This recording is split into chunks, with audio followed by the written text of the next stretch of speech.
Assalamualaikum warahmatullahi wabarakatuh. Kami dari kelompok 4, mata kuliah pemahaman tentang peserta didik dan pembelajarannya, yang mana kali ini akan mempresentasikan hasil diskusi kami. Sebelumnya, perkenalkan anggota kelompok kami, yaitu ada Diana Saputri, Erma, Natalia Lalang Parura, dan Mukhtasar Lutfi. Pembahasan pertama, yaitu penerapan teori behavioristik.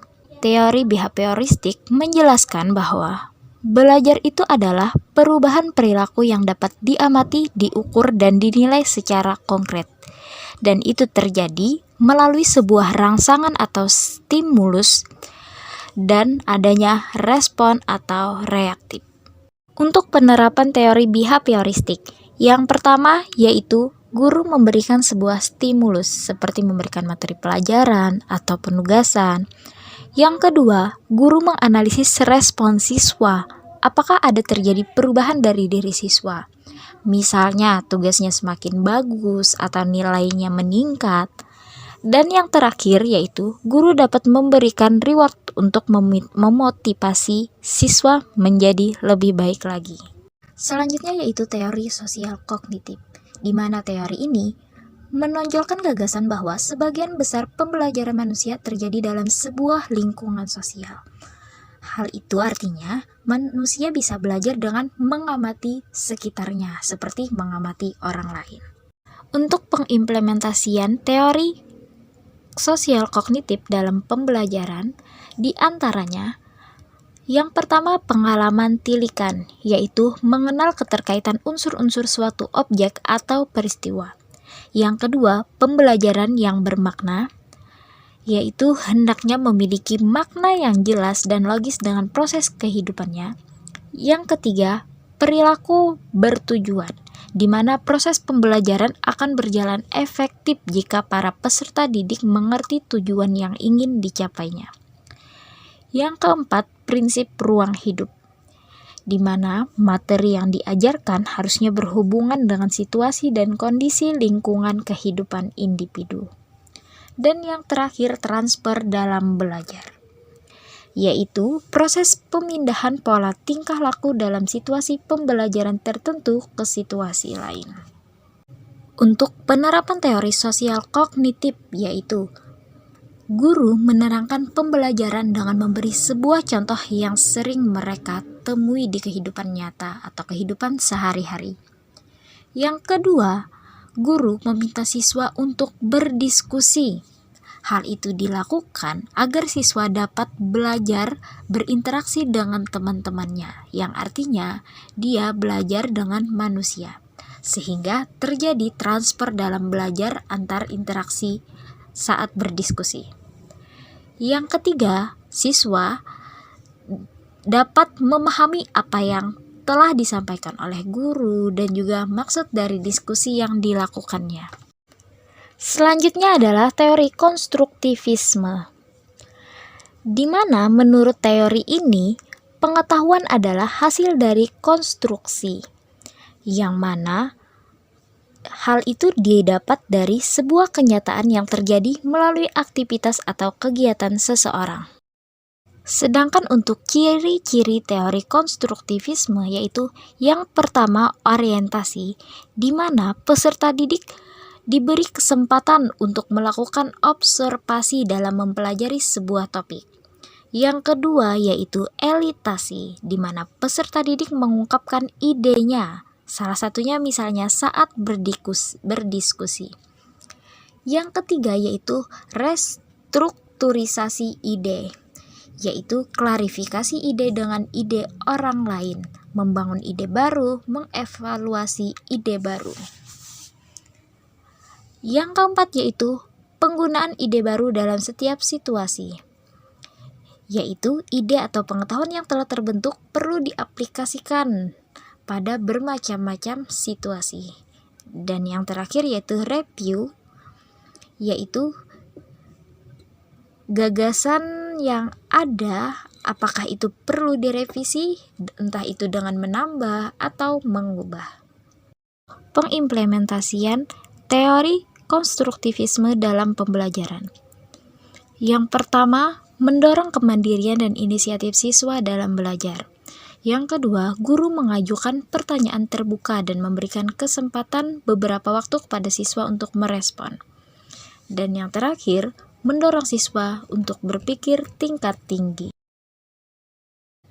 Untuk penerapan teori konstruktivisme saat di kelas yaitu itu bisa dilakukan saat berdiskusi. Misalnya, yang pertama, guru meminta siswa untuk berdiskusi. Yang kedua, guru memberikan sebuah topik untuk dibahas siswa. Yang ketiga, guru meminta siswa untuk berdiskusi saling memberikan ide. Yang keempat, guru meminta siswa untuk memberi ide dari yang mereka buat agar ide tersebut dapat digunakan dalam banyak situasi. Dan yang terakhir, guru dan siswa mereview apakah hasil dari diskusi mereka itu perlu direvisi seperti ada tambahan ataupun ada yang perlu diubah. Intinya untuk diperbaiki. Selanjutnya untuk model pembelajaran yang terbentuk berdasarkan prinsip konstruktivisme. Yang pertama yaitu ada discovery learning, di mana dalam model ini siswa akan belajar aktif melalui aktif dengan konsep-konsep dan prinsip-prinsip. Kemudian guru mendorong siswa untuk mempunyai pengalaman-pengalaman dan menghubungkan pengalaman tersebut untuk menemukan prinsip bagi diri mereka sendiri. Selanjutnya yaitu model pembelajaran assisted learning, yang mana model ini mengacu pada pembelajaran scaffolding atau bantuan belajar. Menurut Vygotsky, interaksi sosial dan bantuan belajar lebih dari sekedar metode mengajar. Keduanya merupakan sumber terjadinya proses-proses mental yang lebih tinggi. Sedangkan menurut Jerome Bruner, scaffolding yaitu sebuah dukungan untuk belajar dan memecahkan masalah. Dukungan tersebut dapat berupa isyarat, peringatan, dorongan, ataupun memecahkan masalah dalam beberapa tahap. Selanjutnya yaitu model active learning atau pembelajaran aktif. Menurut Melvin L. Silberman, belajar bukan merupakan konsekuensi otomatis dari penyampaian informasi kepada siswa, karena belajar membutuhkan keterlibatan mental dan tindakan. Selanjutnya adalah model the accelerated learning, yang mana maksudnya adalah pembelajaran yang dipercepat. Konsep dasar dari pembelajaran ini yaitu pembelajaran berlangsung sangat cepat, menyenangkan, dan memuaskan. Pemilik konsep ini yaitu Deb Meller, yang mana dia menyarankan kepada guru untuk mengelola kelas menggunakan pendekatan SAPI atau somatic, auditory, visual, dan intelektual. Selanjutnya adalah model quantum learning, yang mana model ini yaitu cara pengubahan bermacam-macam interaksi, hubungan, dan inspirasi yang ada di dalam dan di sekitar momen belajar. Selanjutnya yaitu model contextual teaching and learning atau yang sering kita kenal dengan CTL, di mana dalam model ini konsep belajar yang membantu guru mengaitkan antara materi yang diajarkannya dengan situasi dunia nyata siswa, dan mendorong siswa membuat hubungan antara pengetahuan yang dimilikinya dengan penerapan dalam kehidupan mereka sehari-hari. Selanjutnya adalah pembahasan mengenai cara meningkatkan motivasi siswa yang ada di kelas. Untuk kasus pertama yaitu Tania berumur 7 tahun dan dia memiliki kemampuan rendah serta keinginan yang rendah untuk sukses. Maka salah satu cara untuk meningkatkan motivasi tersebut adalah dengan membangun rasa percaya dirinya. Karena mungkin saja karena dia merasa memiliki kemampuan yang rendah, dia menjadi kurang percaya diri. Maka dari itu, guru memotivasinya dengan membangun rasa percaya dirinya. Misalnya, dengan cara guru memberitahu kalau semua orang itu bisa kalau dia mau berusaha. Selain itu, guru juga bisa saja dengan bercerita, di mana umur untuk Tania kan masih 7 tahun. Jadi guru akan bercerita di mana dia masih muda dan perjalanannya masih panjang untuk mencapai menuju cita-citanya. Yang artinya dia masih mempunyai kesempatan untuk merubah dirinya, untuk meningkatkan kemampuannya juga. Selanjutnya ada Samuel yang berumur 10 tahun. Dia adalah orang yang bekerja keras untuk menjaga harga dirinya pada tingkat tinggi, tetapi memiliki rasa takut gagal yang kuat. Untuk itu, cara memotivasi anak tersebut,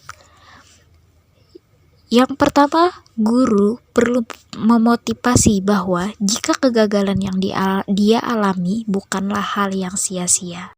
Guru juga bisa bilang kalau kegagalan adalah hal yang wajar, bukanlah hal yang memalukan. Karena dia masih berumur 10 tahun dan masih dalam proses belajar untuk menjadi orang yang sukses sesuai dengan cita-citanya. Dan dalam proses tersebut untuk menuju cita-citanya, jika dia mengalami kegagalan, maka harus bangkit lagi sampai berhasil. Selanjutnya, guru juga bisa memberikan salah satu cerita terkait orang sukses yang pernah gagal. Dan yang terakhir yaitu, karena dia juga adalah orang yang menjaga harga dirinya dengan sangat tinggi, jadi guru juga harus meyakinkan kalau gagal bukanlah hal yang memalukan. Kasus selanjutnya yaitu ada Sandra berumur 13 tahun. Kondisinya tenang, namun meremehkan kemampuan siswa yang lain. Maka, untuk memotivasinya yaitu membangun kesadaran dengan nasihat yang bisa dibawakan dengan bentuk cerita yang berkaitan dengan fakta di lapangan. Selanjutnya ada Robert berumur 16 tahun.